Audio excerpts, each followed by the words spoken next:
My parents bought the house because it was unusually cheap for the area, and at the time, it honestly felt like we had just gotten lucky.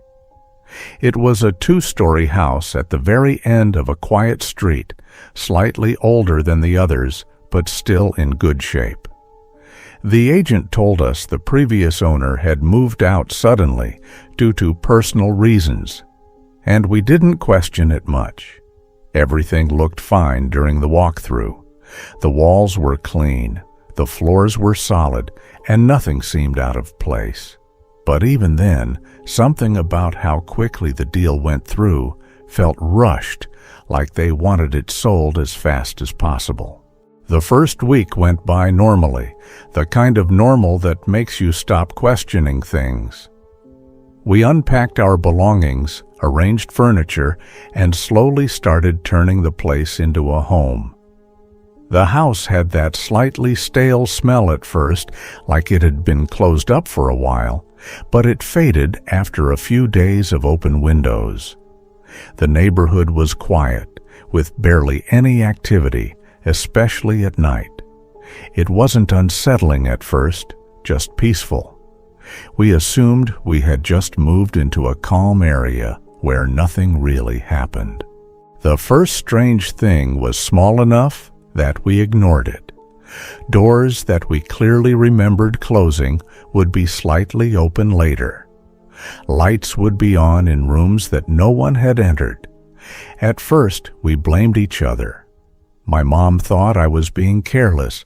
I thought my dad was just forgetting things after work. It turned into small arguments, nothing serious. But it kept happening in a pattern that didn't make sense. And eventually, we stopped blaming each other and just stopped talking about it.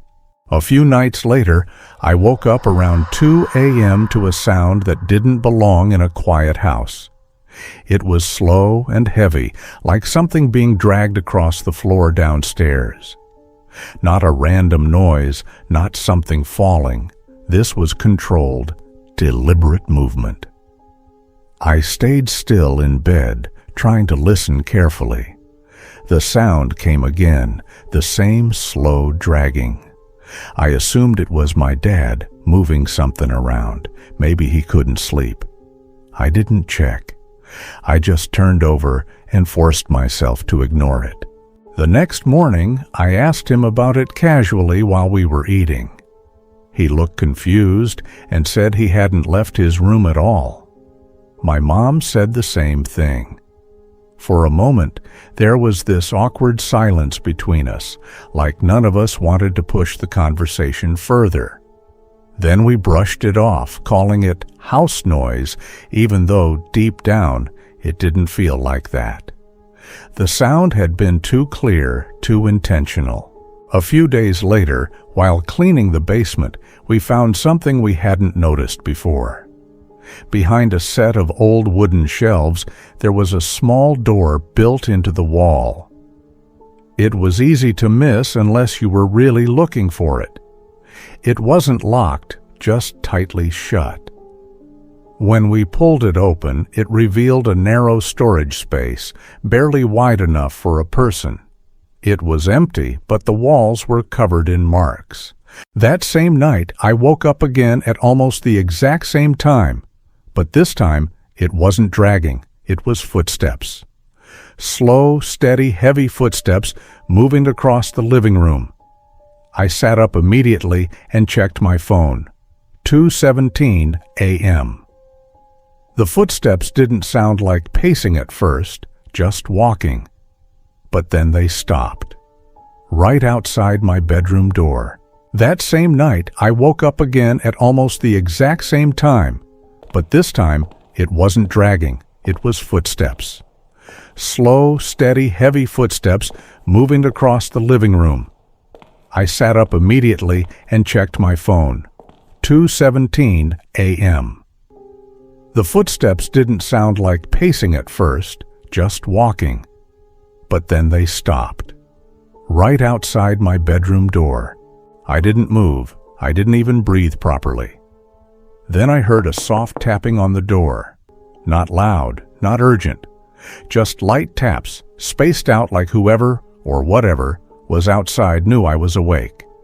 I stayed completely still. After a few seconds, the tapping stopped. Then silence. No footsteps, no movement, nothing. The next morning, I didn't say anything at first, but my mom brought it up herself. She said she had felt like someone was watching her while she was in the kitchen late at night. She tried to laugh it off, but it didn't sound like a joke. My dad didn't laugh. He just nodded and started checking all the locks again that evening, more carefully than before. About a week later, something happened that we couldn't ignore. I came home earlier than usual and noticed the front door was slightly open. Not wide, just enough to see the gap. I was absolutely sure I had locked it before leaving. I stood there for a moment before stepping inside. The house didn't feel empty. It felt like someone was there, even though it was completely silent. I checked every room slowly, expecting to find something out of place. But everything looked normal, nothing missing, nothing broken. When I went down to the basement, though, I felt that same uneasiness again. The small hidden door was open. I knew for a fact we had closed it. I didn't go inside. I just shut it immediately and went back upstairs. That evening, my dad finally decided to ask one of the neighbors about the house. He tried to keep it casual, just asking about the previous owner. The neighbor hesitated before answering, like he wasn't sure if he should say anything. Then he told us something that made everything else make sense. He said a man used to live there alone. He didn't talk to anyone, kept to himself. One night, the police showed up after someone reported a strong smell coming from the house.